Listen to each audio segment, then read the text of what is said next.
আসসালামু আলাইকুম বিয়াস, আশা করি আপনারা সবাই ভালো আছেন। আমিও ভালো আছি। তো আমি আজকে ভিডিওটা করলাম এই জন্য, আমার এই ভিডিওটা হলো কয়েকদিন আগে আমি একটা ভিডিও পোস্ট করছি, সেখানে বলছি যে আমার পাখিগুলা মানে খাবার খায় না, ডিম আসে না। তো আমার অনেক বড় ভাইয়েরা আছেন যারা খামারি, যারা কোয়েল পাখি পালন করেন, তারা আমাকে অনেকে কমেন্ট করছে এবং আমার কমেন্টে তারা মতামত দিয়েছেন এবং আমার পাখি কেন ডিম আসে না তারা আমাকে বলছে কি কারণে আমার পাখি ডিম আসতেছে না।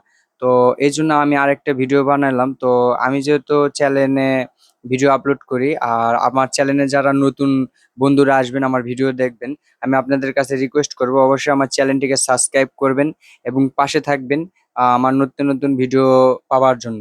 আর যদি ভালো লাগে লাইক করবেন, আর যদি আপনার কোনো মতামত থাকে আমার ভিডিওর উপরে অবশ্যই আমার কমেন্ট বক্সে এসে কমেন্ট করবেন। তো আমি যে জন্য ভিডিওটা করছি, আমার পাখিটার প্রথমে তো আমি যেখান থেকে নিয়ে আসছি এখান থেকে আমাকে বলছিল খাবার দিতে হইব লেয়ার লেয়ার ওয়ান। আমি তো বুঝতে পারি না যে পাখি অল্প বয়স, পাখির ওজন আসে নাই, তো আমি লেয়ার লেয়ার ওয়ান দিয়েছিলাম।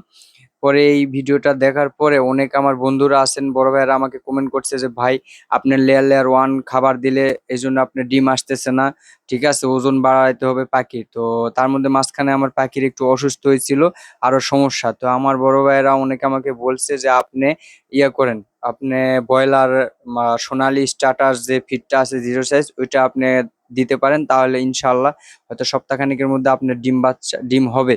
তো আমি এই জন্যই আমি তৎক্ষণাৎ আমি খাবার নিয়ে আসছি, খাবার চেঞ্জ করছি অলরেডি। এখন আমি সোনালী স্টার্টার্স খাবার দিতেছি।